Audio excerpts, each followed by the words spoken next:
Good Monday morning. We're going to venture away from Proverbs today, and we are going to go to Ephesians 4, and we're going to start with verse 29 and go through verse 31. And I want to tell you up front that in this, believers are being talked to.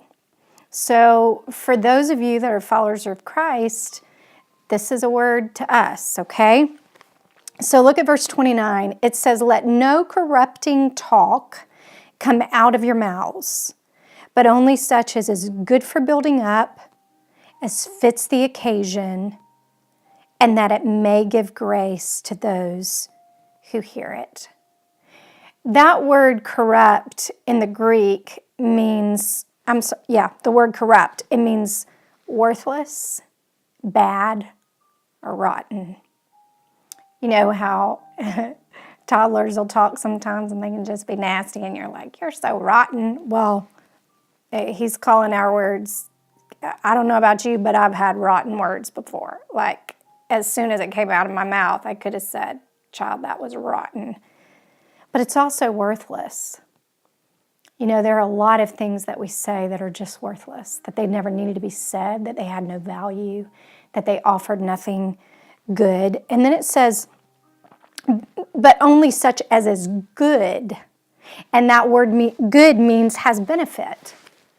So we shouldn't be offering things that are worthless or bad or rotten, but we should be offering words that have benefit. That you're benefiting something from my words to you.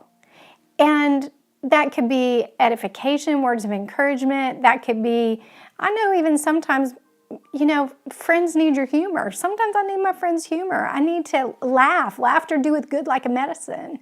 Sometimes those are the words that I need. That's what has benefit to me. Sometimes I need to get out of my serious self and into something, that has humor and fun. And sometimes it's a word that has value of correction, or sometimes a word that has value of speaking against the despondency that oftentimes our hearts can get into, but it has benefits. It says, first, it is good for building up. We want to build people up. Then second, it fits the occasion. Some of us need self-awareness. Some of us need to know that that word's not for this moment. That word might be for another moment, but sometimes we just think if we think it, we need to say it. That's not always true. Sometimes we need to have enough self-awareness and self-control to say, when that check in our gut comes, to say, you know what, now's not the right time for me to say this. They can't hear me. They wouldn't receive it. I need to offer this when it fits the occasion. Just because you think it, friends, doesn't mean it's the occasion to say it, okay? Ask the Lord, "Lord, does this need to be spoken now or spoken later?" That question has become my friend. Third, it gives grace. That word grace means joy and pleasure to those who hear it.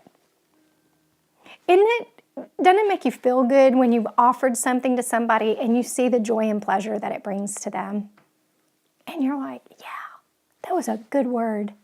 And that was a word that fit the time, and I've just brought some benefit to somebody. That is a wonderful thing, but it doesn't come without thought, and it doesn't come without learning self-control. And then it's important I think this is powerful that this comes next, and do not grieve the Holy Spirit of God. Because our words, when they're corrupt, when it's more about us just thinking we need to say whatever say whatever we need to say, even if it doesn't fit the occasion, and if it doesn't give grace to the hearer, we can grieve the Holy Spirit. That breaks my heart just thinking I could break his heart. That my words could be grievous to him, but they can be.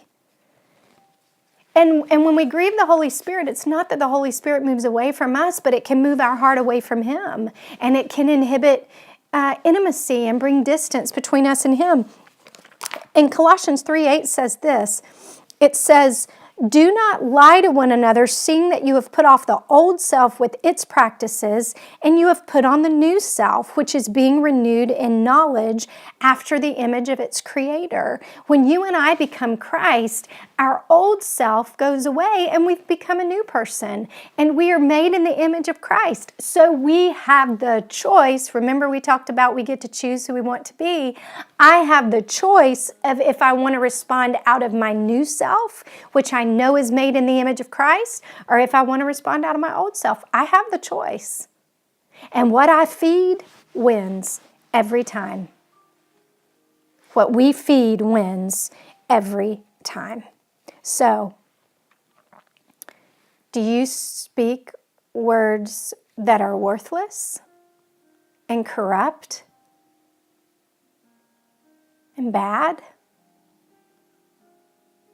Or do you speak words that bring life? And if you do speak words that are worthless, I would begin to get curious as to why. Do I need attention? Am I bitter or angry about something that I need to pay attention to? Do I need to be approved? Do I need to feel like I'm the biggest person in the room, so I always have to say something? What is the reason behind it? Because if we are speaking those words, it's definitely a sign that there's something we need to pay attention to. And don't be afraid to do that. Be curious about your heart. Be curious about your words. Because remember, out of the abundance of the heart, the mouth speaks. So pay attention to what's coming out of your mouth, because it is a representation of your heart. And none of us that love Jesus want to grieve the Holy Spirit. But it's important for us to know that our words can, but they also can build up and give grace and be given in a time when they are needed the most.